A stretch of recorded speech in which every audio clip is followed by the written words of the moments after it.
In the wake of the recent rash of mass shootings across the country, is Congress ready to make substantial change to U.S. gun laws? And could a law already on Maine's books be the key to compromise? Good evening, everyone. I'm Amanda Hill. And I'm Pat Callahan. Surveys conducted over the past few years show that more than half of Maine households have at least one gun in the home.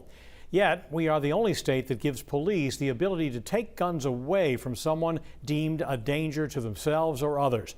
More on that in a moment. We begin this half hour with two protests on this National Gun Violence Awareness Day, and in the wake of mass shootings in Buffalo, Uvalde, and Tulsa, some Maine high school students and the communities in which they live are taking a stand trying to bring about change. News Center Maine's Jackie Mundry is in Cape Elizabeth tonight, where another protest is happening right now. Jackie, what can you tell us?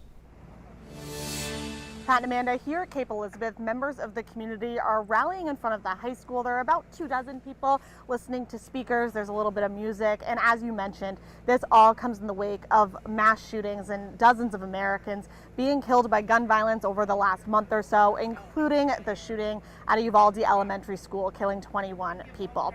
Earlier today, students right here at Cape Elizabeth walked out of their classrooms into downtown Portland. That's where they met up with students from South Portland, Portland, and Scarborough high schools to march to Senator Susan Collins' office, and they are asking her to vote to pass stricter gun laws. Gun reform is on the minds of many Americans, including students. It's really easy to say we live in Maine, I live in Cape Elizabeth, Maine, nothing's going to happen to me there, but it can happen to anyone, anywhere. Stella Crawford organized this walkout at Cape Elizabeth High School. She and her classmates made signs, wrote a letter to Senator Susan Collins, and delivered it to her office in Portland, alongside students from South Portland, Portland, and Scarborough. It definitely feels good to be invited in the office. I think that was definitely a step forward from what we have experienced so far. Collins was working in her Bangor office on Friday, but a handful of students were able to meet with members of her team in Portland. They say that was progress, but still not enough. We want her to see us. We want her to know that we're here. We're tired of this. We don't want to be here right now, but we're going to be here, and we're going to keep doing what we're doing until we see change. The students are asking Senator Collins to stop taking campaign money from the NRA.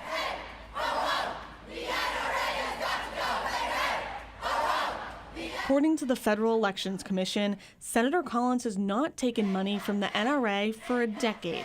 In a statement, her office says she is part of a bipartisan group that is discussing gun safety legislation. The statement goes on to say they are making rapid progress toward a common sense package that could garner support from both Republicans and Democrats. We want solutions now, not a compromise.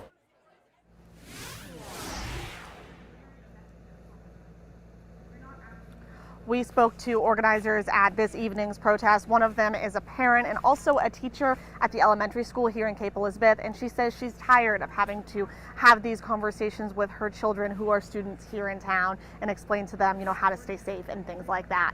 But for now, Pat, I will send things back to you. Jackie Mundry live in Cape Elizabeth tonight. Thank you.